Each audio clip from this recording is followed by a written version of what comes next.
il y a la réforme des retraites qui arrive.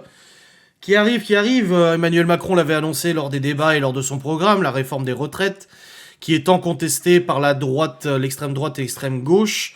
Et là, la grosse question qui se pose, c'est est-ce que cette réforme de retraite va passer en 49.3 ou va passer de manière un peu plus démocratique. Là, en ce moment, Emmanuel Macron est en train de déjeuner avec notre première ministre, Borne. Oui, Emmanuel Borne, c'est ça. Elisabeth Borne, putain, pardon. Emmanuel Macron et Elisabeth Borne sont en train de déjeuner actuellement pour essayer de parler. Donc, Elisabeth Borne aimerait faire passer cette réforme des retraites de manière douce, traditionnelle, etc., avec le risque que ça ne passe pas. Et Macron voudrait plutôt passer ça en 49.3, donc passer ça à l'arbitraire, sans forcément le vote des députés, ce qui conduirait, selon Marine Le Pen ce matin, je l'ai entendu, à un vote de défiance de son gouvernement. Le truc que je ne comprends pas, c'est que cette réforme des retraites est annoncée maintenant depuis longtemps. Quand il y a eu les élections présidentielles, autant la droite comme l'extrême droite, l'extrême gauche, donc LFI, NUPES, machin, ont dénoncé cette réforme des retraites. Sauf que quand Emmanuel Macron est arrivé au pouvoir, que la NUPES a décidé de lancer une motion de censure, pourquoi l'extrême droite ne s'est pas alliée à cette motion de censure pour destituer Elisabeth Borne? Comme ça, c'est fini. Basta, merci, au revoir. En fait, ce que j'ai l'impression dans ce gouvernement actuel, c'est qu'en effet, on a une LFI qui est toujours dans la contestation et qui est toujours dans le vrai parti, pour l'instant en tout cas de ce que je vois, de ce que je suis, le vrai parti d'opposition reste toujours la France Insoumise. Et pourtant, je sais que vous savez que j'ai voté pour Marine Le Pen au second tour, parce que de toute façon, si ça avait été Le Pen ou Mélenchon, j'aurais voté Mélenchon au second tour. Mais on a une LFI qui reste toujours dans l'opposition, en tout cas de ce qu'on voit dans les médias et tout ça, et on a un parti, Rassemblement National, qui est très effacé, je trouve. 90 députés Rassemblement National, quand les élections ont eu lieu, les législatives, tous les médias en parlaient, oh mon dieu, 90 députés du Rassemblement National, le Front National est dans l'hémicycle, tout va être bloqué, machin et tout ça. Bah, c'est pas le cas, j'ai vraiment pas l'impression que le Front National, je l'appelle le Front National parce que pour moi, ça reste le Front National. J'ai vraiment pas l'impression qu'ils sont très efficaces. Parce que s'ils avaient vraiment été dans la contestation comme la France Insoumise, s'ils avaient vraiment été pour... C'était un avion, il m'a fait peur ce con. Je sais pas si vous l'avez entendu, mais celui-là, il vient de passer là. S'ils avaient vraiment été dans la contestation, pourquoi ils ont pas soutenu la France Insoumise et ses alliés dans une motion de censure dès le début du gouvernement Borne pour la faire sauter et essayer de réorganiser un gouvernement un peu plus équilibré? Non, ils ont attendu des mois et des mois et des mois et des mois et des mois, ils ont voté non à certaines lois, machin, mais on les entend pas beaucoup. Hein. Est-ce que c'est une stratégie politique? Je ne sais pas. Mais dans tous les cas, on les entend vraiment pas beaucoup.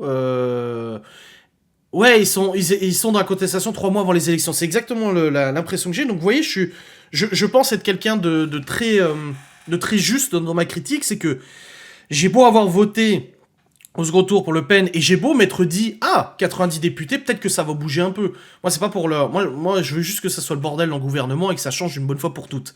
Mais là, pour l'instant, les seuls qu'on voit encore s'exciter, bah, c'est la France Insoumise. Et bizarrement, au moment où il y a la réforme des retraites qui arrive, t'as l'affaire Adrien Quatennens, et puis machin, et Mélenchon qui est un peu décrédibilisé pour ses propos sur Twitter, etc.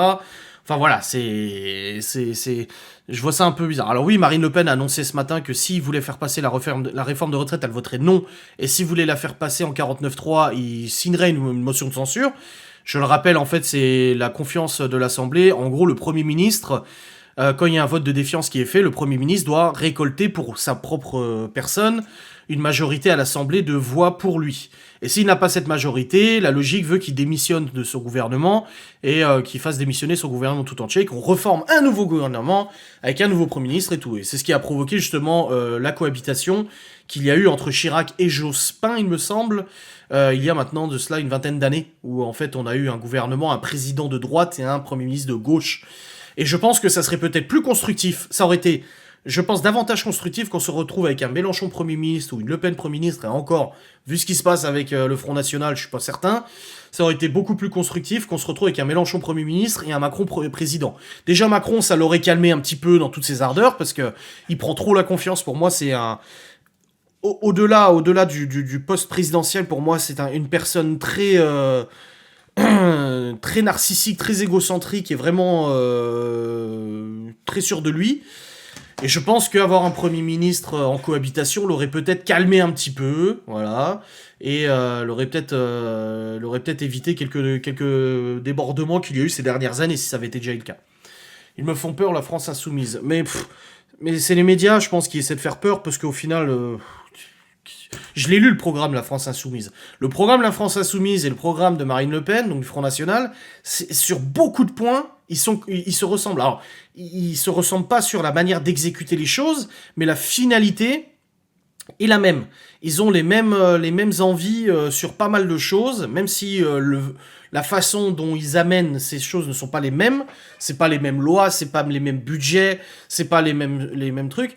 Moi, ce qui me fait un petit peu peur dans la France insoumise, c'est leur côté trop bisounours. Moi, c'est vraiment le côté bisounours me dérange beaucoup, parce qu'on voit qu'on est dans une société. Là encore ce matin, ça parlait à la télé, tout ça, ça parlait de cette affaire de. Alors, ils en font tout un sketch sur BFM. Oui, il y a eu un rapport du renseignement intérieur territorial sur pas mal de mouvances islamistes qui ordonnent à des gamines de se voiler à l'école, de faire des prières dans la salle de classe, etc., etc. Encore une fois, moi je pense que c'est surtout des choses marginales. Encore une fois, on va stigmatiser une population qui n'a rien demandé à personne, à savoir les musulmans, sur la base de quelques personnes un peu cinglées qui viennent foutre le bordel dans nos institutions laïques et tout ça. Donc moi, c'est ce côté un peu... le côté un peu bisounours de la LFI qui me dérange un peu, qui me fait un peu peur, c'est qu'ils ont un peu... si tu les écoutes, tout le monde il est gentil, etc. Donc c'est... Non, notre pays doit se protéger, notre pays doit se défendre, notre pays doit être... doit se défendre face à beaucoup de choses qui ne vont pas, c'est mon opinion, actuellement dans notre société. Et la LFI, je suis pas sûr que ce soit les personnes les plus costauds pour gérer ce genre de situation. Que ce soit le terrorisme, que ce soit les extrémistes de tous bords, hein, que ce soit les woke, que ce soit les extrémistes féministes, que ce soit tout ce que vous voulez, les extrémistes véganistes, les extrémistes catholiques, je les mets tous dans le même panier, tu vois. Je pense qu'ils ont peut-être pas les épaules pour gérer tout ça, donc moi je vois pas pourquoi on ferait pas un gouvernement de coalition où on a en fait, je veux dire, c'est comme un couple, un homme et une femme. On n'est pas forcément fait pour s'entendre sur tous les sujets. Laura et moi, on s'entend pas sur tous les sujets. Il y a des choses où on n'est pas d'accord. Pourtant, on vit ensemble, on est mariés, et on a une complémentarité qui fait que les choses qu'elle n'arrive pas à gérer, je les gère, et les choses que j'arrive pas à gérer, elle les gère. Et je vois pas pourquoi dans notre gouvernement on n'arrive pas à mettre en place un putain de truc comme ça. Parce qu'il y a de l'ego, parce qu'il y a du fric, parce qu'il y a de l'ambition de certaines personnes, ils chassent les meilleures places, etc.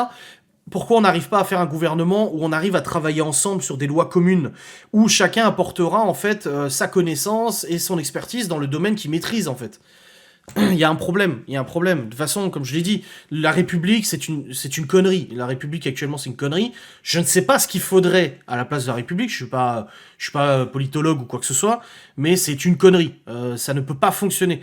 Pendant 5 ans, on va avoir un parti qui pense comme ça, et 5 ans suivants, on va avoir un parti qui pense comme ça. Donc, en fait, on va défaire ce que l'autre a fait, et ainsi de suite, et ainsi de suite, et ainsi de suite. Non, pour moi, je dissocie la France et la République, et la France a besoin de quelque chose de plus sain que ça. Voilà. Sarkozy a fait en sorte qu'il n'y ait plus de cohabitation. Oui, mais ça ne m'étonne pas, de toute façon. Comme je dis, ils font et ils défont ce que les autres ont fait. Voilà. Tu vas te retrouver avec un gouvernement qui va défaire ce que les anciens ont fait, et un gouvernement qui va faire ce que les autres n'ont pas fait, ou des choses comme ça. Donc voilà pour l'arc de notre gouvernement, c'est mon opinion personnelle.